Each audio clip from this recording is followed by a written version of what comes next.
Quais são os teus fantasmas hoje? O fantasma da extrema-direita está aí e não vou escamoteá-lo como se ele não existisse. E é um fantasma que me incomoda, obviamente. Mas é também, ao mesmo tempo, um fantasma que me aguça o espírito crítico e a luta e me obriga, de facto, a encontrar formas de o combater ativas. E, portanto, é um fantasma que não me adormece de maneira nenhuma e que não me deixa amedrontada, muito menos me deixa assustada ou amedrontada. Onde fores, por onde vais, sente os pés onde pousas. Se alguém disser coisas más, diz que não ouças. Vê a beleza das pequenas coisas, a beleza das pequenas coisas, a beleza das pequenas coisas, a beleza das pequenas coisas. Uma conversa com Bernardo Mendonça.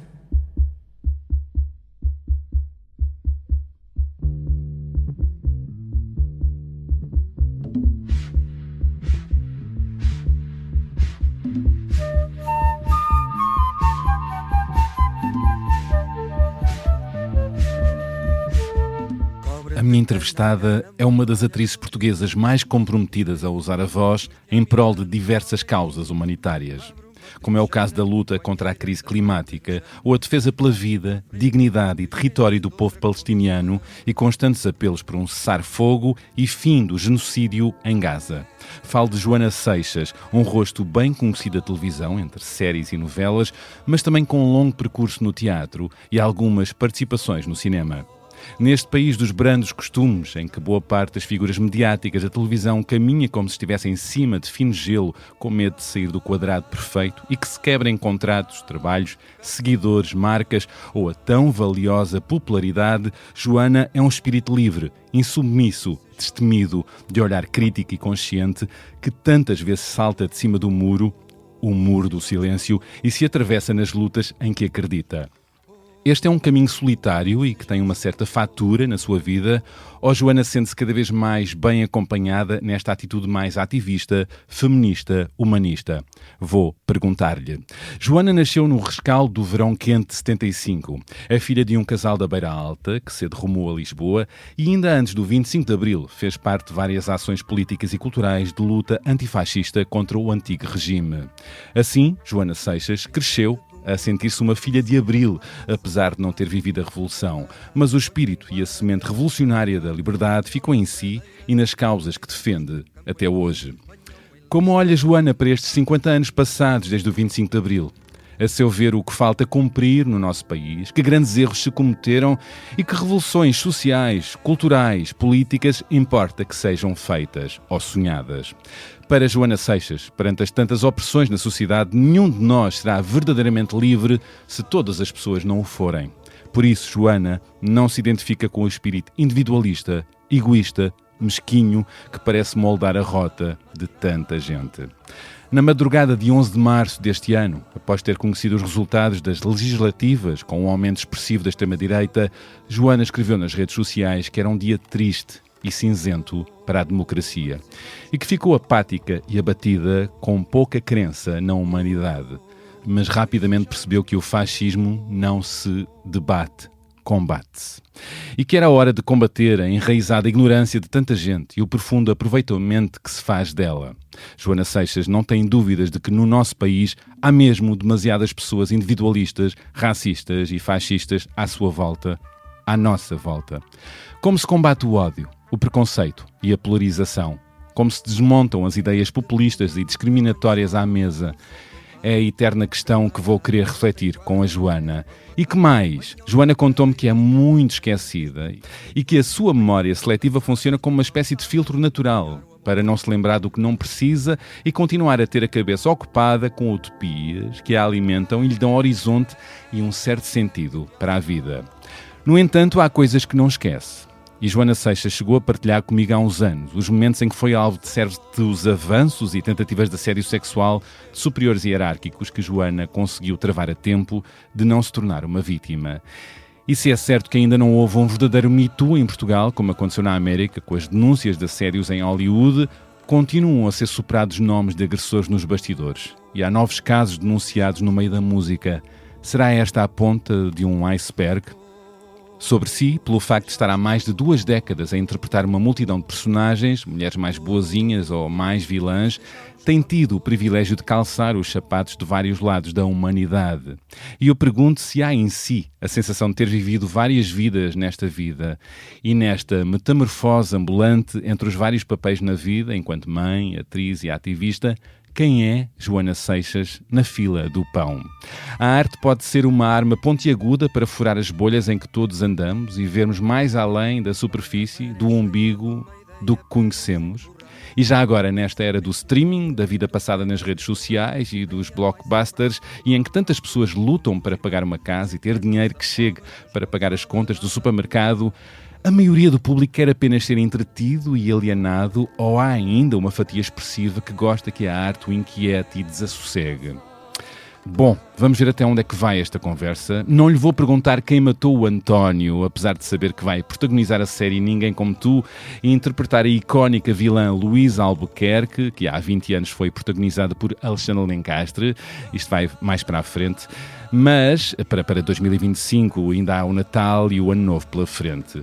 É na sala de podcasts do Expresso onde estamos agora. Olá, Joana Seixas, bem-vindo ao podcast A Beleza das Pequenas Coisas. Olá, Bernardo, muito obrigada pelo convite. Obrigado por teres vindo. Vamos saltar juntos? Vamos. Bora. Quão fascinante é sermos capazes de criar aquilo que imaginamos. Transformamos ideias em invenções, sonhos em projetos, viagens em aventuras. Como fez o escritor e aventureiro Antoine de Saint-Exupéry, inspirando geração após geração com o encanto da possibilidade. Como fez a DS Automobiles, criando uma coleção exclusiva em sua homenagem. Cada automóvel, uma história. Cada linha, detalhe e funcionalidade, uma lembrança da verdadeira beleza da condução. Criarmos o nosso próprio caminho. Dê forma à sua imaginação. Descubra os novos DS3, DS4 e DS7. Coleção Antoine de Saint-Exupéry em dsautomobiles.pt ou agende uma visita numa DS Store e deixe-se inspirar. Então, nesta metamorfose ambulante em que somos todos, afinal, entre os vários papéis que tens na vida, quem é a Joana Seixas na fila do pão? Na fila do pão. É como quem diz como é que te apresentas. Ai, não sei, não tenho jeito nenhum para me apresentar. Pode ser essa já uma boa definição. Eu acho que sempre fui uma pessoa muito difusa, ou seja, sempre tive uma constante necessidade de me dedicar a várias coisas ao mesmo tempo. Nunca consegui estar muito focada só num assunto. Sempre fui... Essa é uma característica que me acompanha. Talvez agora esteja um bocadinho mais calma. Mais calma nesse sentido de tentar, de alguma forma, agrupar as tantas áreas que me vão... digamos, ocupando a cabeça, e porque o que me interessa sempre, e resumindo tudo isso, todas essas áreas pelas quais eu me interesso, o que me interessa é sempre pensar como é que nós podemos de alguma forma refletir e tentar evoluir neste processo que é a humanidade, não é? O que é que nós somos, o que é que andamos aqui a fazer, pronto, e todas essas causas me levam para essa reflexão, não é? Portanto, porque é que eu caio num cotidiano, porque é que eu decido sair dele, porque é que eu tomo determinadas atitudes e o que é que eu faço e como é que eu me sinto com essas atitudes. E que papel é que tens na sociedade, não é? Isso, e que papel é que eu tenho, ou seja, de que forma é que eu posso ou não interferir de forma positiva e às vezes negativa para alguns, vai sempre ser assim, nunca vamos agradar a toda a gente, e isso é natural e humano também. E portanto andaremos sempre nessa tal fina corda bamba, ou nesse terreno de gelo fino, sempre à espera que se quebre um dia, que alguma coisa aconteça. Mas isso não te detém. Não, não me detém. O facto de saberes que estás a pisar fino gelo, continuas, não te ficas pelo medo. Não, ou seja, é óbvio que, como toda a gente, eu também tenho os meus medos. E falhas, não é? Há pouco tenho muita falha, isso é importantíssimo. E é importante a autorreflexão. Há pouco falávamos em off da importância da desconstrução, não é? De evoluirmos, e tu estás nesse caminho, não é? Da autorreflexão, de perceber os vieses, os preconceitos que estão em ti, em nós. Sim, tenho a sorte de estar neste trabalho, nesta profissão ligado ao teatro e à representação, que me ajuda muito a refletir sobre quem é que eu sou, para onde é que eu vou, pronto, e a interpretar vários papéis, esses vários papéis que eu vou fazendo, com os quais normalmente nunca concordo com nada, e portanto sou sempre uma coautora de todos os meus papéis, como são todos os atores. Ninguém pode dizer que não é, não é?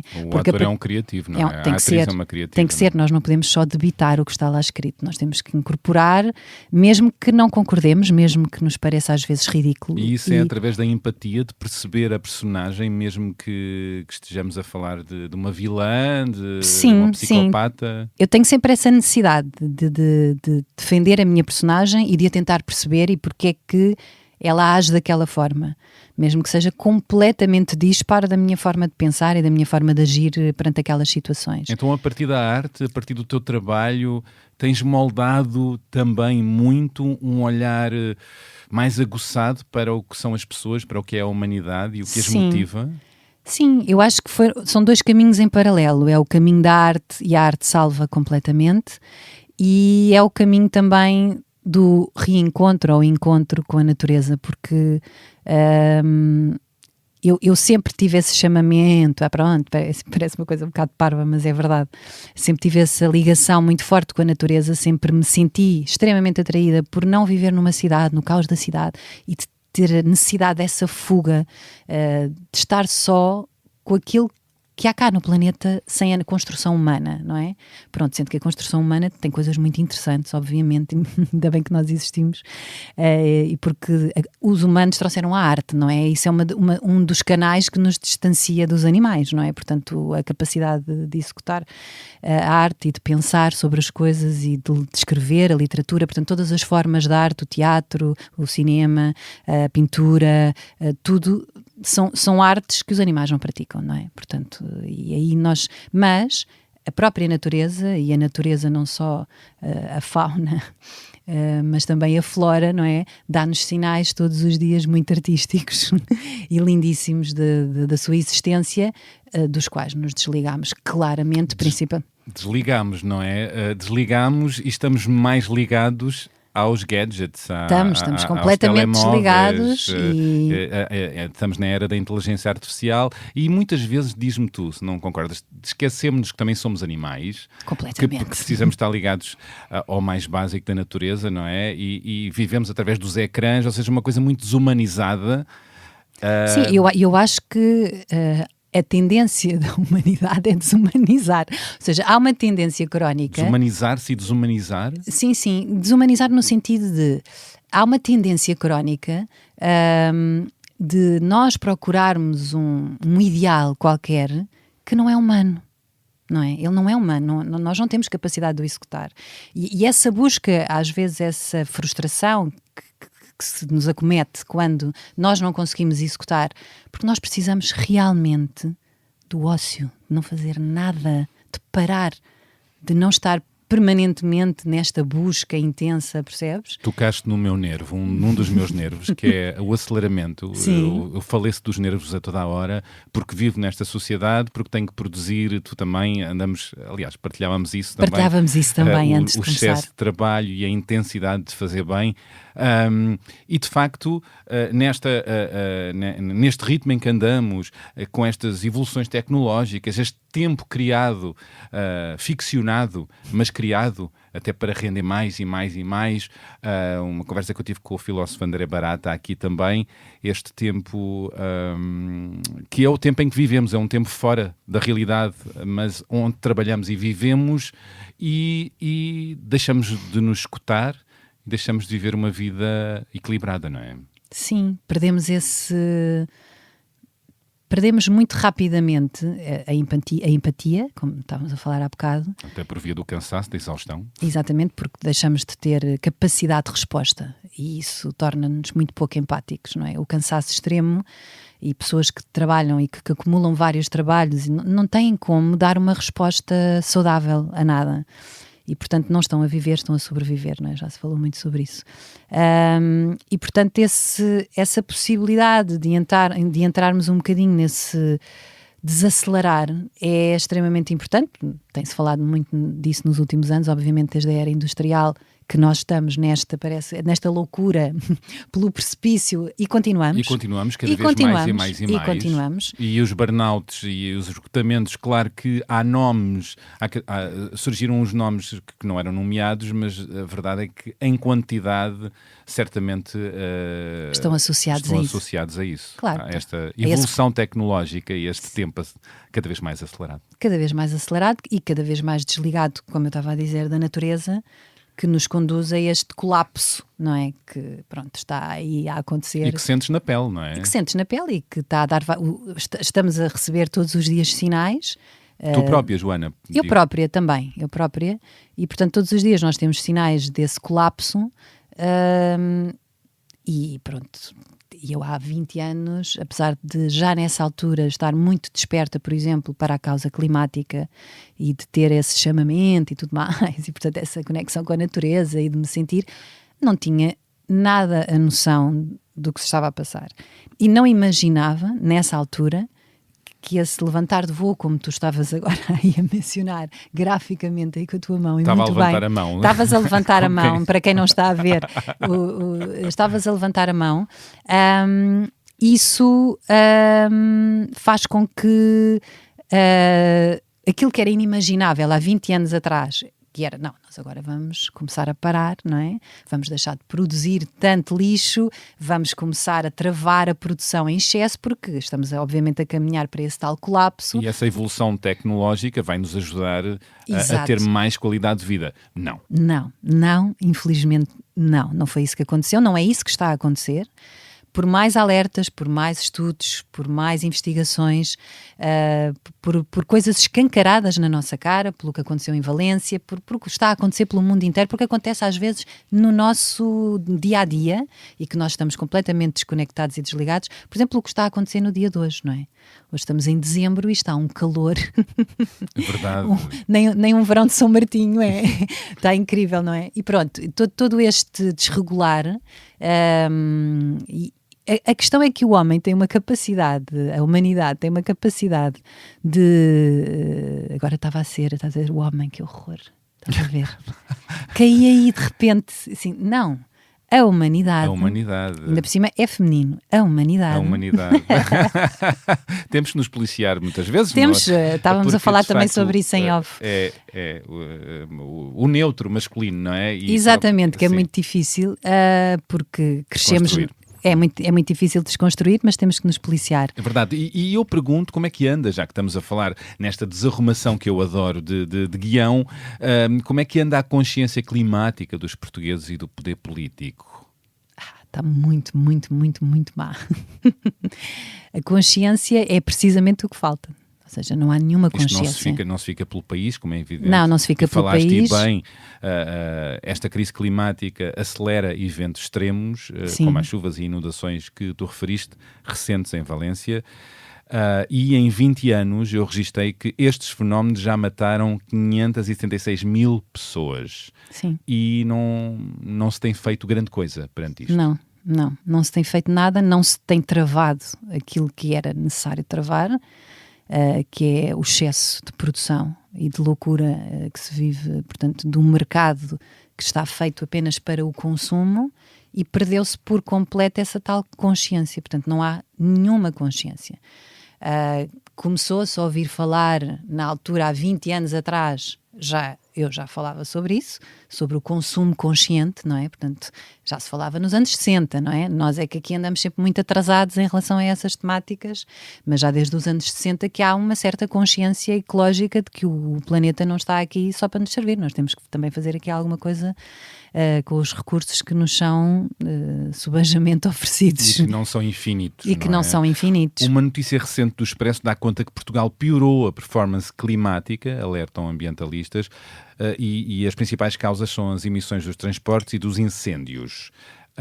O nosso país, pelos vistos, ainda está entre os 20 com melhor desempenho climático, mas Portugal tem caído no ranking apresentado no COP29 em Baku.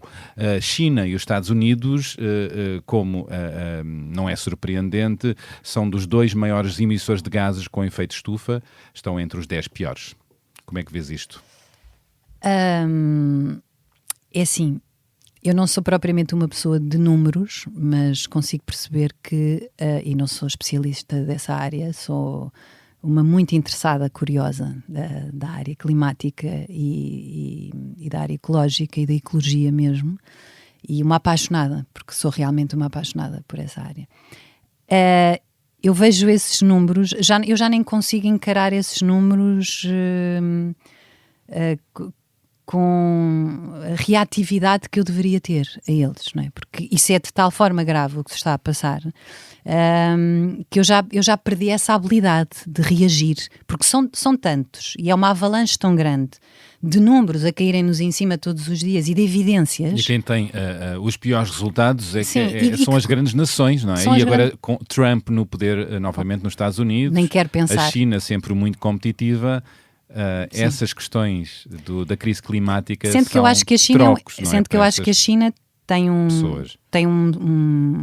modus operandi muito diferente do resto do Ocidente, porque a China tanto pode e está neste momento a ser um dos maiores, e é um dos maiores poluidores a nível mundial, como de repente, por ser um sistema pouco democrático, que tem os seus prós e os seus contras, pode muito rapidamente virar a agulha para o que lhes interessa.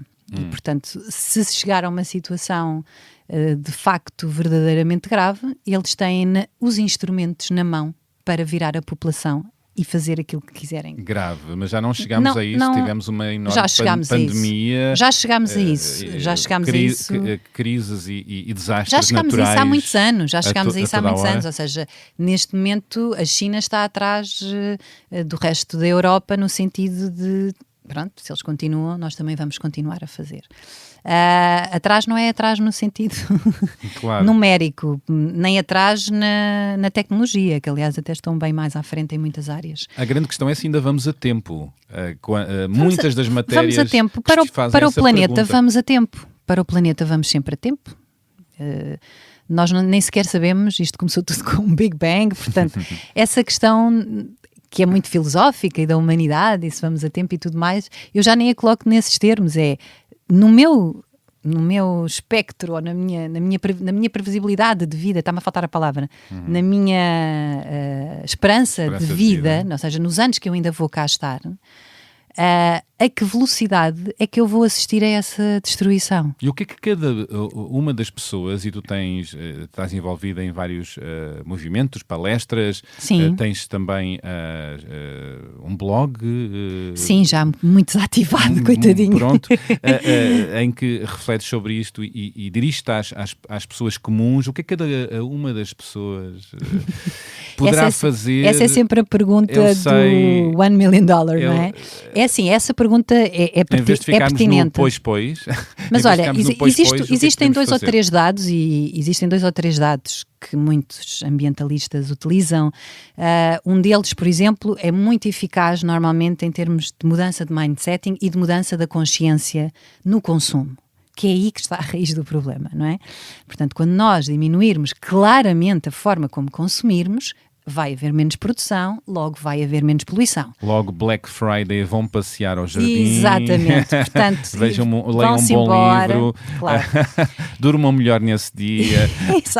Nos saldos, eventualmente também, contem histórias aos vossos filhos, namorem mais. Exatamente, eu publiquei uma coisa muito engraçada, que era a Black Fraud, que é pague, como é que é? Pague metade do dobro. Portanto, é isto. Muitas vezes é isso. É isto, não é? Portanto, isto é isto que nós, é este sistema, não é? De nos quererem nos enganarem mesmo nós cairmos nessa armadilha. Nesse engodo. Mas estava-te a dizer que aquilo que individualmente pode de alguma maneira mudar um bocadinho o mindset de cada pessoa, é uma conta que está feita, eu espero, porque eu sou péssima com contas. Eu também. Mas pronto, espero pô-la aqui da melhor forma.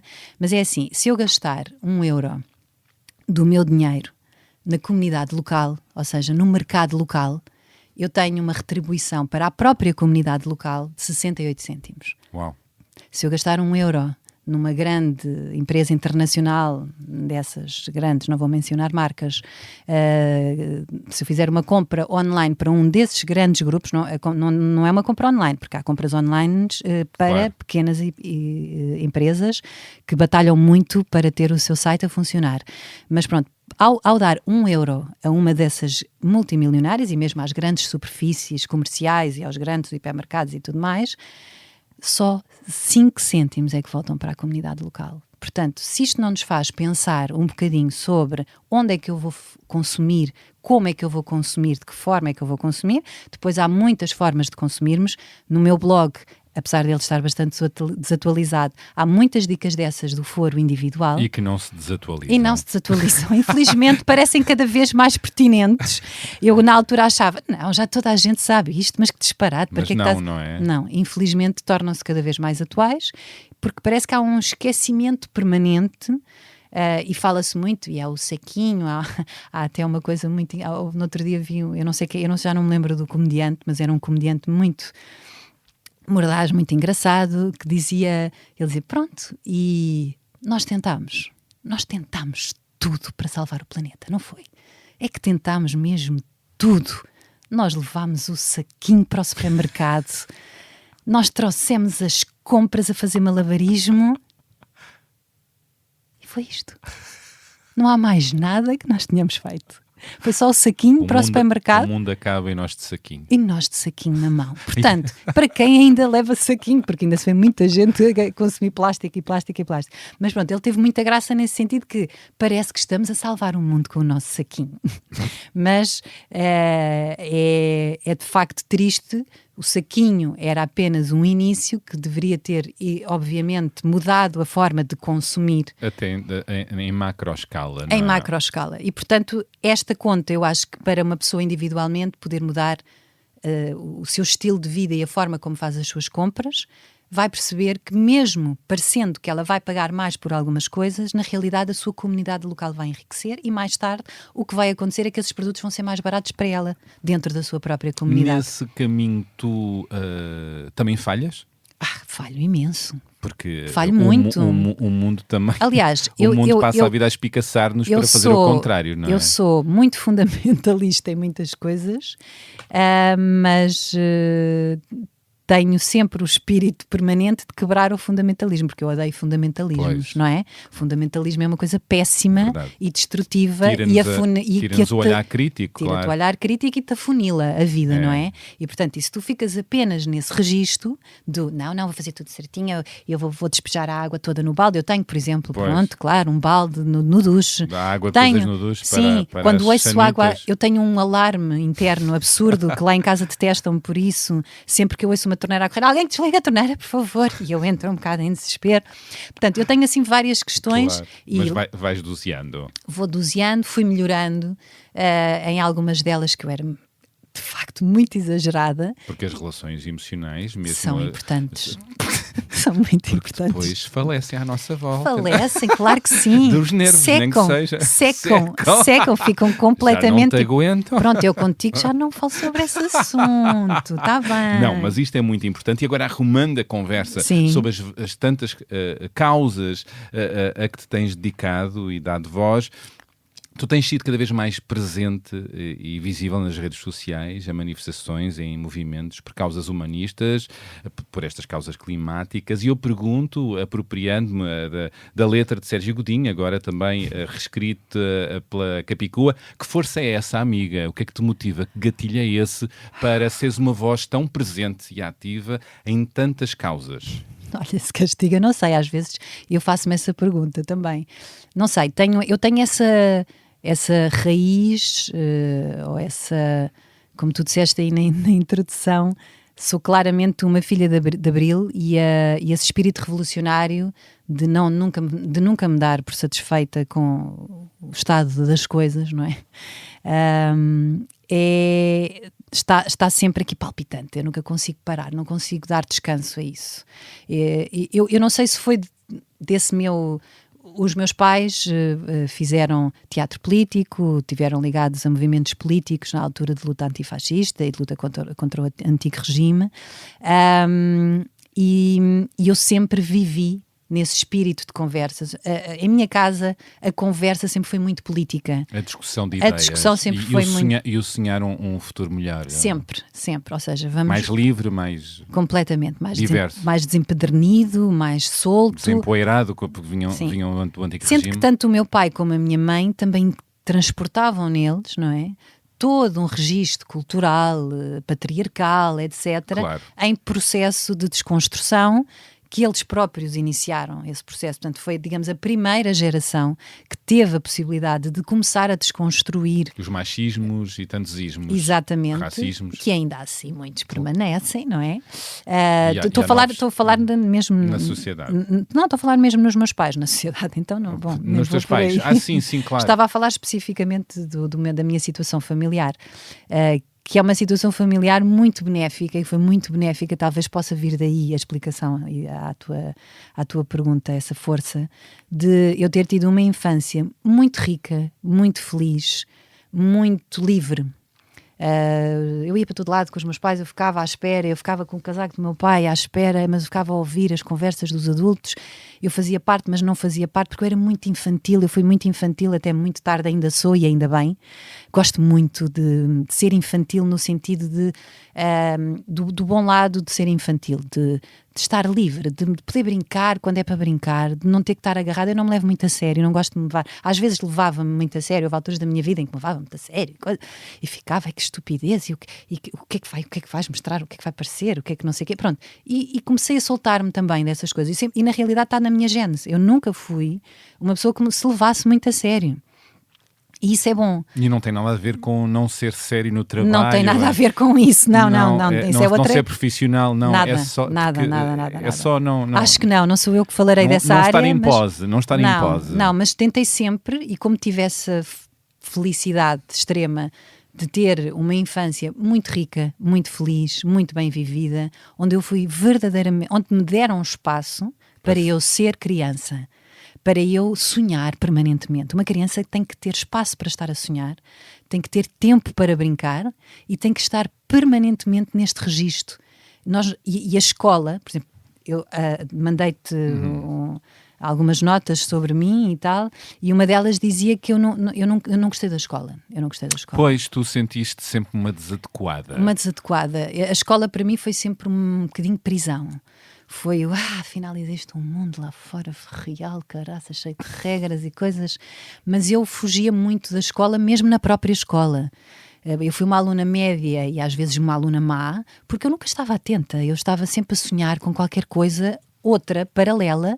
Às vezes havia muito poucos assuntos que realmente me interessavam. E a grande escola, eventualmente, os teus pais passaram, é pensares pela tua própria cabeça. Sempre.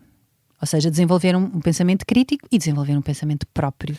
E, eventualmente, no passado e ainda no presente, não há muito espaço dado às mulheres desde cedo para terem sentirem-se capazes e com lugar para pensarem pela sua própria cabeça ainda e chegarem aos lugares de decisão, não é? Ainda estamos nessa luta e, por exemplo, eu acho que a minha humilde contribuição para essa luta faz em muitos sentidos, faz em muitas áreas e espraia-se mais uma vez, como eu sou assim muito difusa. Por exemplo, uma das coisas que eu tenho feito nos últimos anos foi achar, por exemplo, estabeleci uma meta que era só vou ler autoras. Só vou ler autoras. Uau. Há quanto tempo? Estou nos últimos...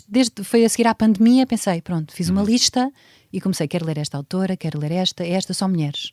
E, portanto, passava-se o ano e eu tinha uma meta de ler, no mínimo, X autoras diferentes. E isto é a minha humilde contribuição, porque houve mulheres... por exemplo, trago aqui um livro, uma das minhas sugestões de leitura e que me tem estado a acompanhar nos últimos tempos, porque é um livro que não me apetece sequer largar, eu levo para todo lado, que é a biografia da Maria Teresa Horta, A Desobediente, escrito pela Patrícia Reis, e que está muito bem escrita. É de facto uma viagem, aconselho toda a gente a ler, e em especial as mulheres todas a lerem este livro, porque é um livro de como, para já, como a Maria Teresa Horta é claramente uma underdog em Portugal, como é que é possível, com a história dela, com o que ela batalhou, com o que ela teve que passar durante aquele período negro, cinzento, já nem digo cinzento, digo mesmo negro da nossa história, que foi a ditadura. E que se envolveu em lutas e que ela nunca se acomodou. Nunca foi. Nunca foi uma submissa. Nunca foi uma submissa, foi absolutamente incrível. No movimento das Três Marias, com as novas cartas portuguesas. Com as novas cartas portuguesas e eu acho que a maior parte das pessoas nem sabe isso. Eu estou neste momento a estudar muito esta área porque estou a desenvolver um trabalho também nessa área, um projeto, e ela fez parte, por causa exatamente das Três Marias e do processo que elas tiveram em tribunal pela escrita das novas cartas portuguesas, que foi obviamente apreendida pela censura, porque é um livro que expõe o corpo feminino, que fala sobre as mulheres, portanto isto é uma lição de vida que elas nos dão ali a vários níveis, uma lição de arte, de como três mulheres se defenderam entre elas, decidiram usar a capa de vamos escrever a 6 mãos, vamos nos juntar neste grupo que não tem uma cara, tem um poder feminino que está aqui, não tem latente. Cara, não tinha nome, não tinha assinatura direta, ou seja, direta. Elas protegiam-se entre as três. Fizeram esse acordo. A força feminina. Sentes-te uma herdeira de mulheres como a Maria Teresa Horta? Sinto. Sinto-me uma privilegiada. E usando a expressão da Cláudia Jardim, sentes-te contemporânea de Maria Teresa Horta? Sinto-me completamente, E eu tenho imensa curiosidade, gostava muito de a conhecer. Será difícil, provavelmente. Privilégio, pois, acredito. E sei que ela já não terá provavelmente a mesma paciência de outros tempos, é natural. O corpo vai cedendo, não é? Mas tenho uma gigante admiração por ela e por muitas outras mulheres, e mesmo pelas Três Marias, pela Maria Isabel Barreno e pela Maria Velho da Costa, em especial pela Maria Isabel Barreno, pela qual tenho assim uma predileção especial dentro das Três Marias, e a Maria Teresa Horta, claro que sim. Maria Teresa Horta, que poetisa e escritora maravilhosa, e que escreveu sobre o corpo da mulher, a sexualidade da mulher, o erotismo através da poesia, e isso numa época em que era olhada de lado por fazer. Numa época que não passou. Ainda hoje, que ainda não passou. Se alguém ler, e eu posso ler aqui depois mais tarde, para a frente. Isto é um teaser para a segunda parte. É um teaser para a segunda parte. A Joana trouxe para aqui uma pauta da segunda parte e está tudo bem. Só que funciona como teaser. A leitura vai ser para a segunda parte. E fica na segunda parte. Não vamos perder tempo agora com isso. Mas ela tem uma forma de escrever tão livre, tão solta, tão direta e tão... eu sinto, ou seja, o corpo fica ativo com aquela leitura. E eu gosto quando sinto isso, quando leio. Eu gosto que o meu corpo se ative. As pessoas associam muito a leitura a uma coisa passiva, não é? Mas não, eu gosto de acabar, quando paro de ler, eu estou ativa, eu quero fazer coisas, o meu cérebro está a 1000, portanto sinto-me realmente, eu não gosto especialmente desta palavra, mas também não há muito melhor, mas sinto-me empoderada. Exato. E é um corpo de desejo, um corpo sexual, corpo vivo. Um corpo com vontade. Exatamente. E não é a mulher passiva que recebe um corpo masculino ou outro corpo. A tal submissa, e não, é um corpo ativo, um corpo de mulher ativo que mostra o seu desejo, a sua vontade, e isso ainda hoje é revolução, não é? Ainda hoje é revolução. E é poesia no caso da Maria Teresa Horta. Sim, poesia brilhante mesmo, e muito maltratada. pela nossa sociedade. Aliás, como quase todas as mulheres foram e continuam a ser, bastante menos agora, mas ainda são. Ou seja, todas elas têm que trabalhar o dobro para conseguir os mesmos resultados em quase todas as áreas.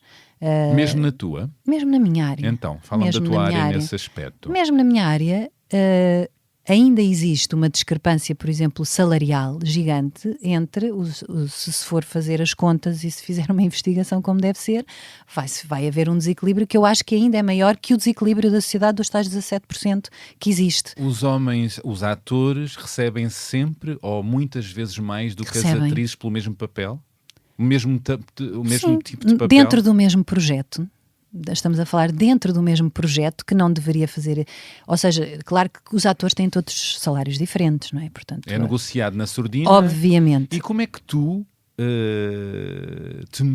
te moves nesse jogo? Eu sei que és reivindicativa, não te ficas... como é que te proteges ou fazes com que esse desequilíbrio não aconteça? Ou aconteça menos? Eu não posso fazer nada contra esse desequilíbrio. Eu posso lutar...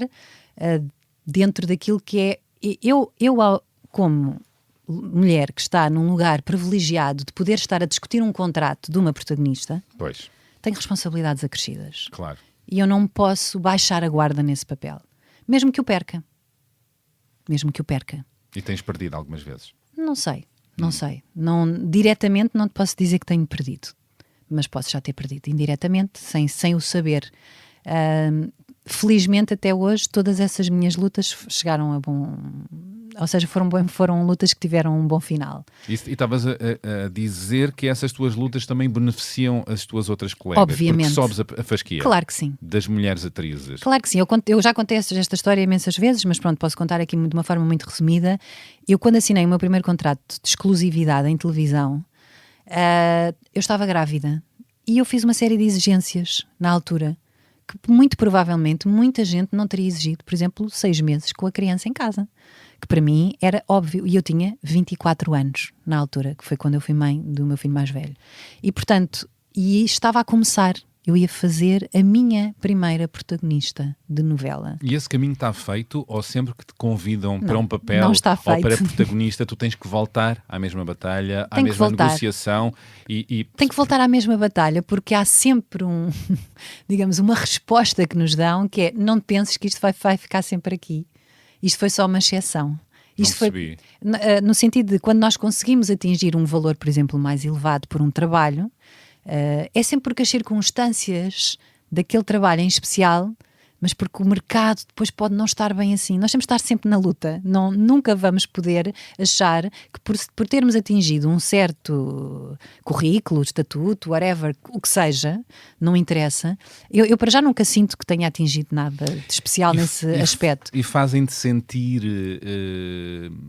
no indizível, que se não aceitares és descartada, há outras que podem aceitar por menos? Isso fica no indizível? Ou no dizível, não sei. Isso fica no indizível, no dizível nunca aconteceu. Nunca senti isso diretamente. Isso existe claramente no mercado. Há um medo, não é? Não, claro que existe. Por exemplo, se eu for armar em, vão buscar logo olha, por exemplo, uma área onde isso aconteceu de uma forma muito flagrante, direto, e portanto com a qual eu tenho também faço trabalhos, a área das locuções, que é uma área que obviamente está em decréscimo, porque a publicidade está a transformar-se e portanto há uma adaptação do mercado às novas tecnologias e à forma como se faz publicidade atualmente. E portanto nós antigamente fazíamos muita locução e eu tinha uma boa parte, digamos, daquilo que agora, de uma certa forma, vou recebendo de uma forma paulatinamente os direitos conexos que têm sido negociados e muito bem pela GDA, que têm sido muito importantes nesta luta também. É bom sermos apoiados que são, no fundo, foram outros colegas nossos que decidiram fazer toda essa organização, a gestão de direitos de artistas, para quem não sabe é a GDA. Agora vou recebendo alguns direitos conexos, porque trabalho muito, não é? E portanto vou recebendo. Nas locuções há um decréscimo enorme de trabalho e há também esta coisa do mercado liberal e de vale tudo. De repente a voz perdeu a importância, digamos, de quem é que a está a colocar e portanto há uma uma diminuição clara do valor, da exigência e da exigência, e portanto já não é preciso tu teres um trabalho de atriz, não é preciso saberes interpretar bem um texto, saberes ler bem um texto, saberes observar uma série de coisas, teres melodia, porque é preciso ter melodia para fazer, tu sabes, fazes rádio, é preciso nós termos aqui, isto é uma musicalidade, não é? Nós estamos aqui a falar com o nosso corpo, com a nossa voz, com uma série de emoções, e há aqui muitas coisas que têm que estar ativas, e não é qualquer pessoa que pode fazer isso de um momento para o outro. Não quer dizer que haja pessoas que não tenham um talento natural para isso, mas essa área é uma área que foi totalmente invadida por vozes disto e daquilo e daquilo outro, e de pessoas que acham que podem fazer tudo, e baixou-se muito o valor do mercado, porque ninguém ou seja, essa luta foi sendo vencida, digamos, pela parte financeira. E pela baixa de qualidade na maior E porque como estamos atrás produção. Sim. E dirias que a ficção, a televisão também vai a reboque disso? Vai a reboque. Nem sempre a baliza está no sítio certo. Sim, estamos sempre a viver tempos de transformação, não é? Todos os anos, desde que nascemos, que estamos em transformação permanente, e o mercado há de estar sempre a transformar-se, e nós vamos sempre estar em adaptação. Portanto, nós não sabemos o que é que vem aí. Vem aí uma coisa extremamente assustadora, que já provavelmente deve ser abordado com alguns convidados, como a inteligência artificial, que é uma coisa extremamente assustadora. Já há apresentadores e já existem a nossa área, personagens por inteligência artificial. Portanto, vejo um futuro em que tens menos lugar. Sim, sim. A inteligência artificial, houve uma vez também, é muito engraçado, porque é tudo menos inteligência e é tudo menos artificial. Ou seja, é altamente manipulada, e esse é o perigo da tal inteligência artificial. É porque ela não é artificial. Ela está condicionada. O tal algoritmo é uma coisa extremamente perigosa e que afunila as nossas vidas, e que de alguma forma nos deixa ficar numa bolha em que achamos que toda a gente está a ver o mesmo que nós, e não está. Estão realmente a quilómetros de distância de estar a ver, porque nós estamos ali no algoritmo, e uma pessoa tem que estar sempre a contrariar de uma forma ativa, e isto cansa. O algoritmo, isto para quem usa redes sociais, para quem usa internet, se tu não contrarias o algoritmo, se de vez em quando não vais ver o contraditório, não é? Não vais ver o outro lado, mesmo que por muito estúpido que pareça. Partilhei contigo há pouco que ouvi uma parte da entrevista com a Luísa Costa Gomes, e ela dizia uma coisa muito engraçada, que era: eu sinto-me ofendida cada vez que eu ouço pessoas de extrema-direita a falar, não é? Portanto, mas a realidade é que não se pode impedir que eles falem, não é? Agora, temos é que os combater. E falas do algoritmo, está diretamente associado a fake news e às mentiras disseminadas nas redes sociais. Ganham-se eleições. Sim. Elon Musk está nessa frente de uma má batalha, não é? Infelizmente ganha nos Estados Unidos por Trump. Ganham-se eleições com fake news, não é? Passando dados que não são factos e depois não se verifica, e as pessoas, a população, com ignorância... A população está metida nesta máquina, está alienada. Toma tudo como verdade. Sim, a população está muito ocupada. O que aparece no ecrã é verdade. Sim. Atualmente, sim. Seja lá o que for, há esse perigo. E eu recupero o teu sentimento nas últimas eleições legislativas, em que ficaste com mau sentimento e desesperançada para o que vinha aí, e onde chegaste a dizer, depois, respirando fundo: o fascismo não se debate, combate-se. Então, como é que tu olhas agora para o país e para o mundo, neste estado das coisas? Eu vejo, ao mesmo tempo que isto é extremamente negativo, todo este crescimento da extrema-direita, é também muito clarificador. Do quê? Muito clarificador das mentes que não tinham posição. Agora, há uma quase obrigatoriedade de tu te clarificares, porque há demasiados assuntos. As pessoas têm uma tendência para ser apolitizadas. Há esta tendência que eu não entendo muito bem, porque para mim política é a vida. Portanto, quando me dizem, falas muito de política, não, falo muito sobre a vida. Porque para mim política é pensar sobre a vida, sobre a humanidade, sobre várias coisas. E as pessoas têm tendência para se desligar desse assunto. Não querem pensar, isso dá muito trabalho, mas estamos perante uma série de lutas todas similares e o silêncio diz muita coisa sobre o silêncio. Quem se silencia perante essas lutas está claramente a posicionar-se num lugar. Há claramente uma facção de pessoas que nem sequer sabem o que está a acontecer, mas é uma pequenina facção. A grande facção que está silenciada sabe que está silenciada. Não é? Ou que está em silêncio. Sabe que está em silêncio. Há uma coisa que me faz sempre ir buscar essa força que tu dizias há bocado, que é assim, sempre que nós nos deparamos com uma injustiça e não fazemos nada, nós estamos a treinar o nosso caráter para a apatia, para a normalização e o que é que isto vai dar? Em última análise, isto vai afetar a nossa vida direta, os meus filhos. Eu estou a treinar a apatia para não me saber relacionar com o meu filho, com os meus filhos, que eu tanto amo, com o meu namorado, que eu tanto amo, com as pessoas, com os meus pais. E para uma vida cada vez menos democrática. É isso que eu estou a treinar, porque em última análise é isso que eu estou a fazer. E quando não se pensa no assunto de uma forma mais global, não é? Eu, ao ver uma injustiça acontecer à minha frente, seja ela qual for, e seja ela de que dimensão for, e já falámos aqui de várias injustiças de várias dimensões diferentes, eu estou realmente a treinar o meu caráter. Se não faço nada, estou a treinar o meu caráter para a apatia, para a insensibilidade, para passar por esta vida de uma forma que não senti nada. E eu gosto de sentir. Pois.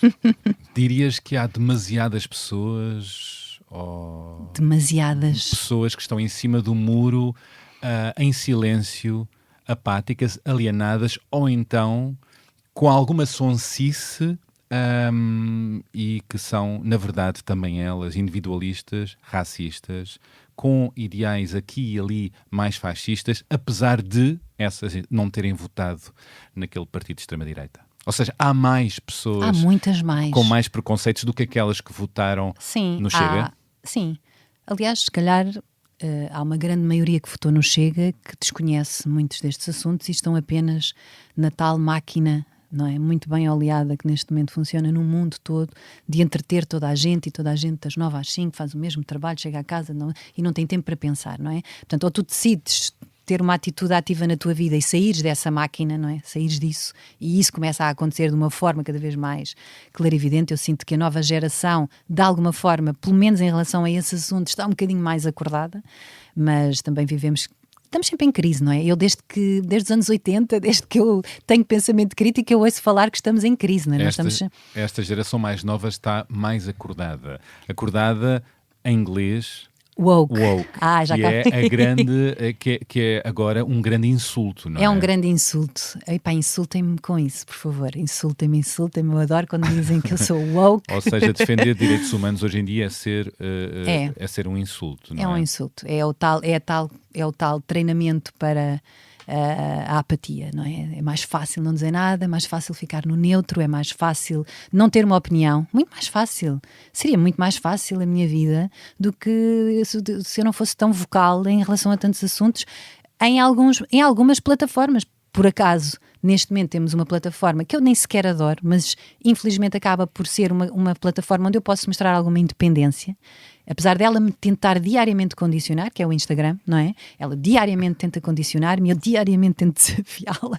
Diariamente tentas desafiá-la.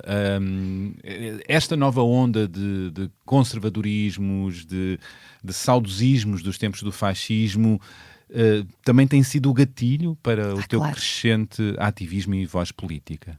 Sim, porque na realidade, quando eu te dizia há bocado que era uma época de clarificação, tem a ver com isso.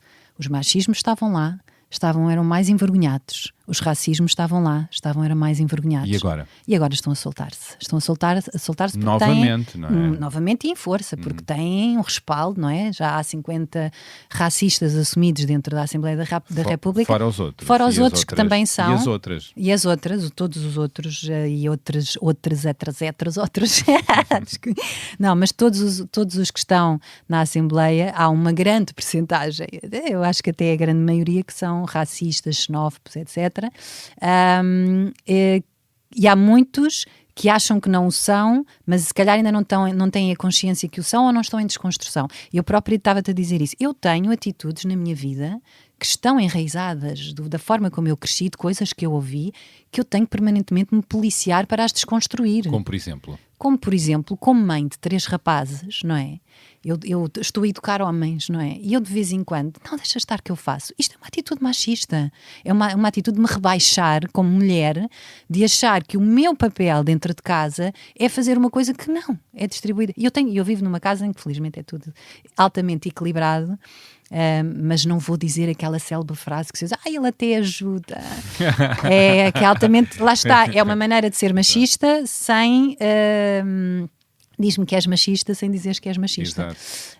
E portanto, quando eu digo isto, é que eu tentei educar os meus filhos e eles são todos feministas, não é? E as pessoas, há muita gente que fica muito confusa com esta história. Como assim um homem é feminista? Os homens têm que ser feministas. Claro. Se não são feministas é porque não gostam de direitos humanos. Não gostam dos direitos das mulheres. Das mulheres que são direitos humanos. Tenham igualdade de direitos. Sim, para quem não sabe o que é o feminismo, muitas vezes é assim, que é um conjunto de lutas e de movimentos sociais, não é? Que lutam pelos direitos das mulheres. E esses direitos, muitas vezes fala-se da palavra igualdade e fala-se também pouco às vezes da palavra equidade. Que é os direitos ajustados às mulheres. Às necessidades das mulheres também. Ou das pessoas que nasceram com útero. Exatamente, muito bem. E não é ir contra os homens, não é uma frente que combate disparate. contra os homens. É só... Esses são os fantasmas deles. Pois eu sei, importa aqui desmontar e importa com equidade. A equidade acho que é uma palavra, não sei, vamos começar a repeti-la. Sim. Pode ser que venha naquelas parvoíces das 10 palavras mais ditas do ano, nas pesquisas, mas seria bom que equidade fosse uma delas, seria um bom sinal, que as pessoas estavam pelo menos a pesquisar o que é que era a palavra equidade. Dá-me um exemplo, há pouco em off também falávamos da menstruação, que é pouco falada, e de outras questões do corpo das pessoas com útero e das mulheres. Esta é uma questão que importa estar mais presente na discussão. Sim. Porque aqui entra uma ideia de equidade, não é? Claro. Para que os direitos sejam ajustados às necessidades de cada pessoa. Sim, então, nós estávamos a falar em off de um assunto que é muito pouco falado, ou 2 assuntos, a menstruação e a menopausa. A menopausa, então, é quase um silêncio assustador. Ainda. Há cada vez mais, felizmente, já há muitas vozes femininas e começam a surgir, já há alguns podcasts que quem esteja interessada consegue ouvir. Existem já muitas mulheres a fazer um trabalho muito interessante na área do corpo feminino e das manifestações do corpo feminino que são específicas de quem nasce com útero. E esse trabalho, que está muito atrasado em termos científicos, tem levado a muita desinformação, tem levado a uma repressão absurda das mulheres quando estão menstruadas e a um desligamento desse processo. Nós, a partir do momento em que menstruamos, em que uma rapariga, e portanto eu tenho o projeto com as escolas de levar a menstruação e a informação sobre a menstruação às escolas, as mulheres deveriam conectar-se com o seu ciclo e perceberem que entraram num processo diferente, não é? Na época reprodutiva, e esse ciclo é tão importante e está tão pouco estudado ainda, é o que nos vai conduzir e que nos vai dar uma série de respostas, porque ainda por cima nós somos todas muito diferentes e este ciclo é muito diferente em todas nós. E importa que haja essa consciência no trabalho e nas condições de trabalho e na sociedade em geral, para que não haja este tabu e não seja, que não seja tido como uma questão de preguiça, de um achaque de alguém quando reivindica as questões essa parte, físicas, não é?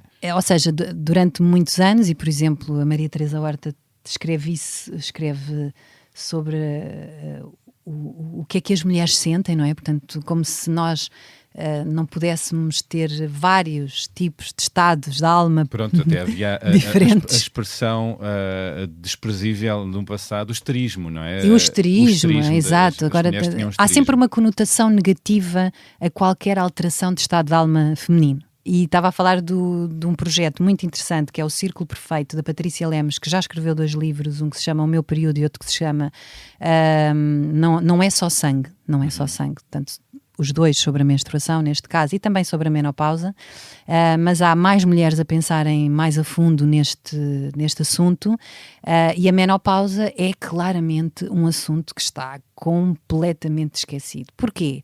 Porque é como se a mulher chegasse àquela fase da vida e, como deixa de ser interessante em termos produtivos para a sociedade, deixa de ser um ser reprodutor, não é? Que foi esse o destino inicial que nos foi atribuído. Ela perde o interesse e, portanto, cientificamente, não é? Não se estudava o corpo das mulheres. Não, aliás, a medicação até para as mulheres era testada nos corpos masculinos. É ainda. Nos dias de hoje, por exemplo, tivemos agora o exemplo, claro, da Covid-19. Foi. O processo, as vacinas não foram estudadas.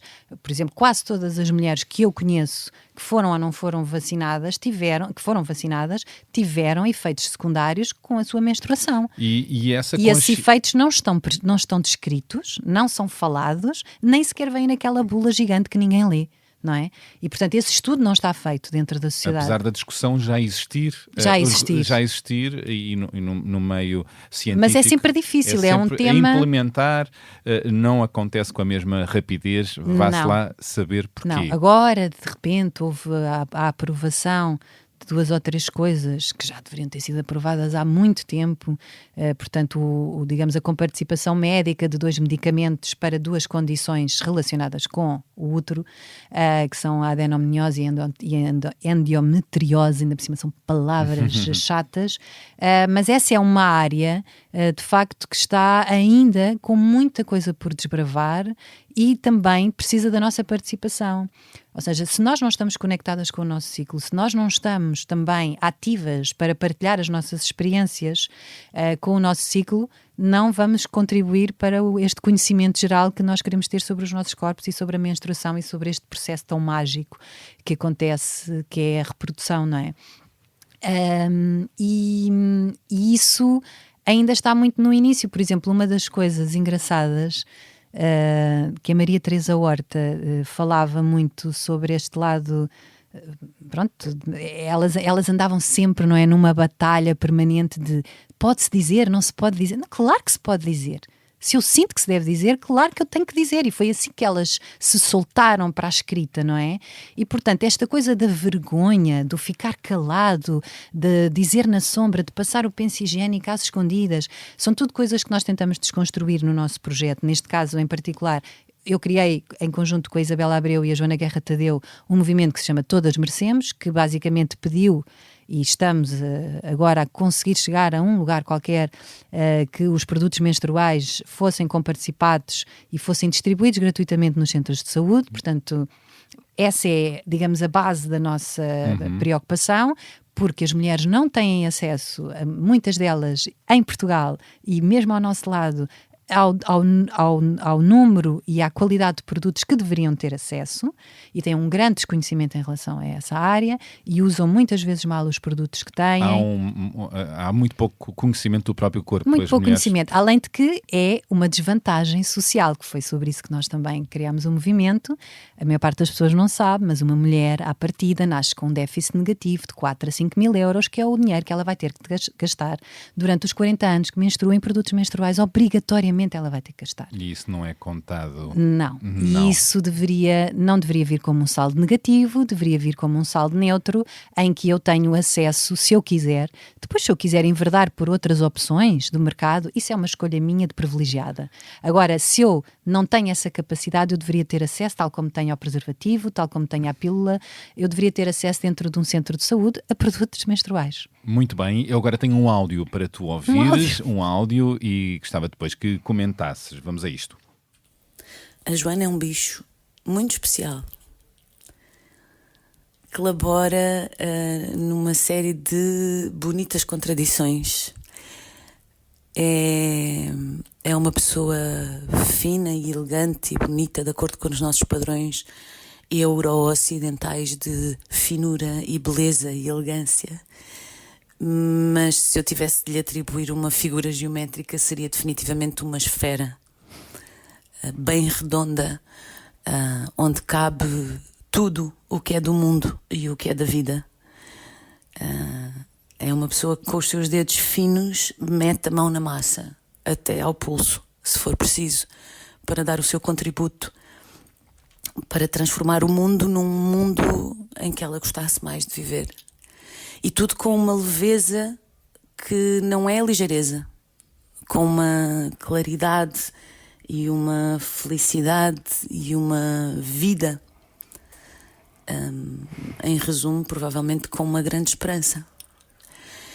E o que é que estou aqui a pensar em que pergunta é que lhe quero fazer, e para além da pergunta óbvia, que é quando é que bebemos um café, cuja resposta eu sei qual é, porque considerando o tempo que eu demoro a responder a mensagens, o problema é capaz de ser meu e não teu, não é, Joana?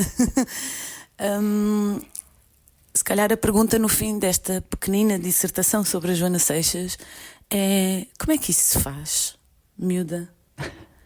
Conta lá, como é que isso se faz? Bom, acabámos de ouvir a atriz Joana Manuel, que deixa aqui um olhar muito interessante sobre a Joana Seixas. Fala dela como um bicho especial, contraditório. Bom, não somos todos. E diz mais que tem, enquanto figura geométrica, imagina-a como uma esfera redonda, onde cabe tudo o que é da vida. E tudo o que faz... A Joana agora comoveu-se, faz com leveza. E como é que isso se faz, Joana? Bom, em primeiro lugar, Joana. Pronto, foi incrível, não é? Não estava à espera desta dissertação tão bonita e tão íntima e tão... fiquei realmente comovida. Não sei como é que se faz, não sei não sei dizer, não tenho uma resposta para isso.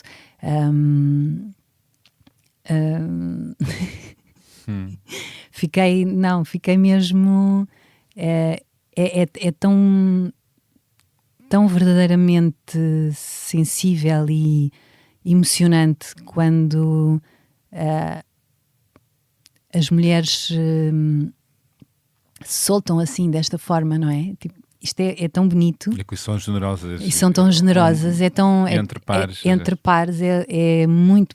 É uma das coisas que eu tento cultivar também com as minhas amigas. Nem sempre acontece. Nem sempre acontece da melhor forma, nem sempre... E em áreas em que há competição, como a área artística, nem sempre há essa generosidade, não é? E eu e a Joana devemos claramente muito mais do que um café, uma à outra, porque andamos sempre ali em paralelo, mas de vez em quando lá nos cruzamos. Mas é uma atriz magnífica que eu admiro há muito tempo. Verdade. Foi talvez ela, não sei se ela sabe isto ou se alguma vez eu lhe tenha dito, e agora é terrível, vai ser aqui por esta via, mas ela foi a primeira atriz por quem eu me apaixonei em palco, e portanto é muito curioso ela ter sido uma das pessoas que tu encontraste para...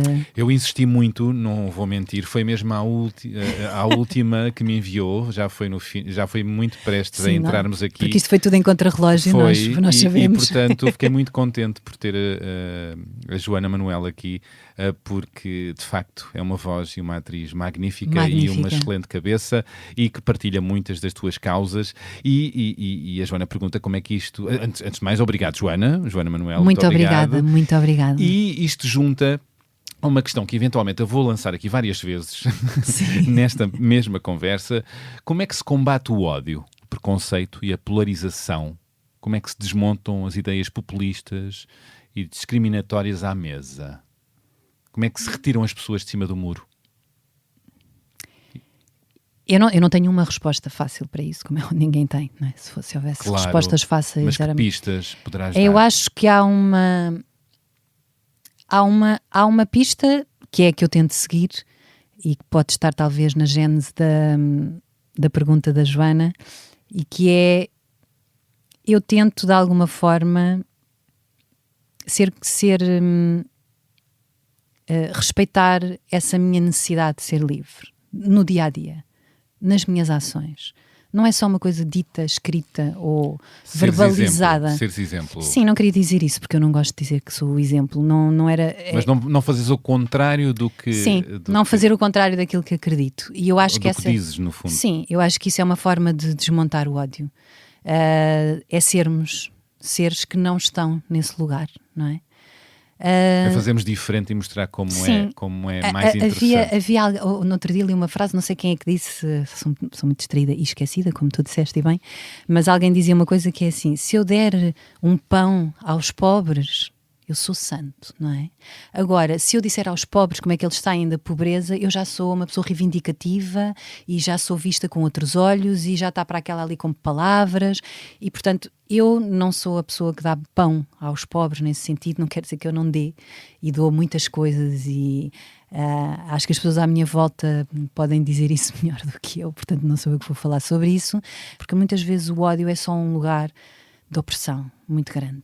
Também. É uma grande opressão. E é o que estamos a ver, por exemplo, com a situação de Israel, não é? Um povo que foi altamente oprimido, que agora está a oprimir outro. E, portanto, este ciclo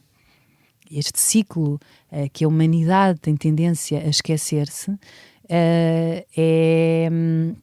está escrito, não é? Mas esquecem-se, não é? De o ler.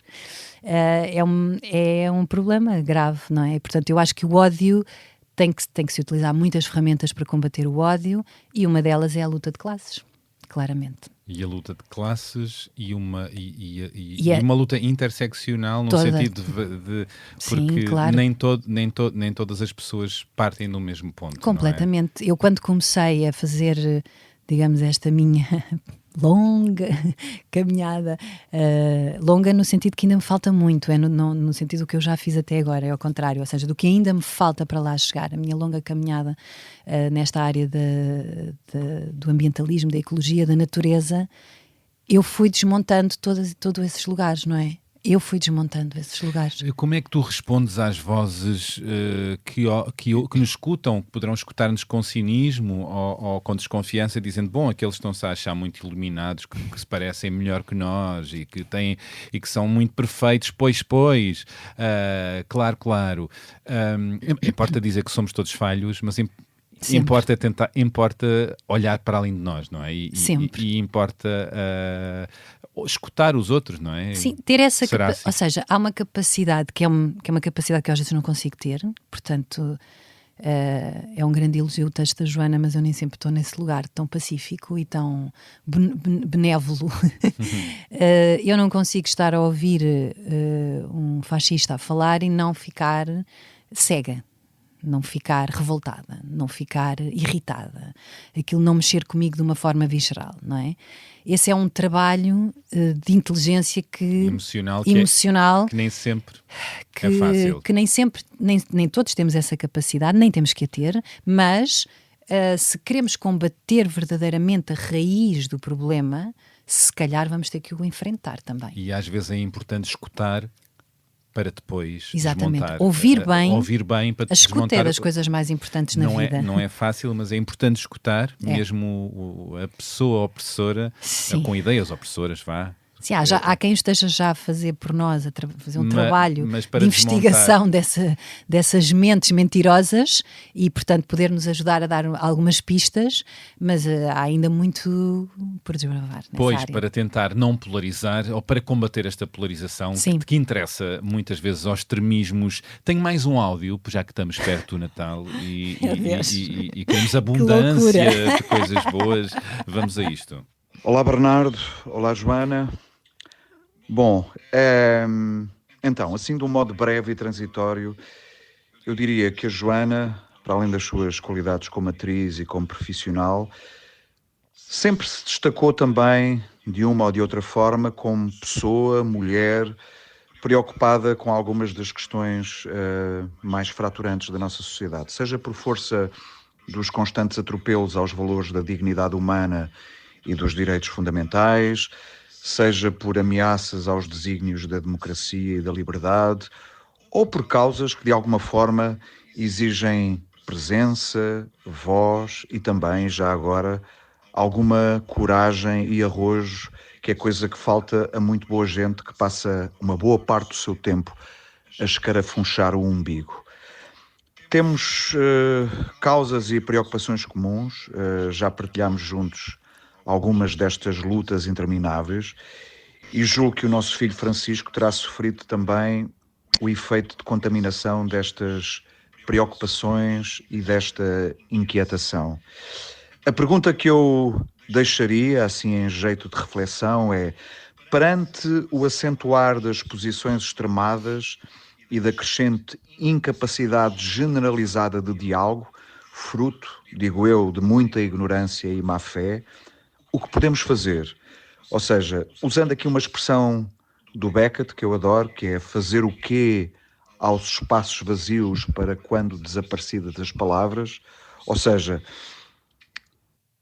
quando já não se vai lá com palavras, como fazer, o que fazer, como ativar de forma responsável e produtiva a luta por um mundo mais justo e próspero e inclusivo. Bom, desta vez acabámos de ouvir o ator e encenador João Reis, que dá conta das tantas causas e preocupações comuns que tem com a atriz Joana Seixas, e elogia-lhe o olhar, a coragem, o arrojo pelas suas preocupações com as tantas questões humanitárias ditas fraturantes, que já aqui falámos, e por se atravessar perante os tantos atropelos aos direitos humanos. Dá conta também de que o filho que tem em comum, o Francisco, terá herdado essa inquietação e preocupação pelos outros.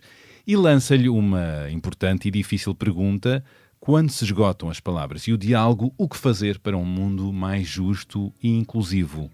Bom, vamos ouvir a difícil resposta de Joana Seixas na segunda parte desta conversa. Estou curioso também com a resposta a esta reflexão.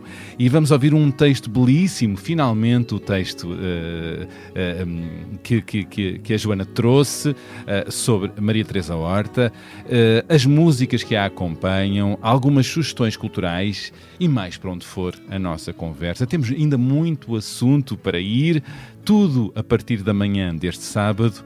Boas escutas. Diz boas escutas, Joana. Boas escutas. Oh, meu Deus. Estou a ficar um bocadinho rouca. Até sábado.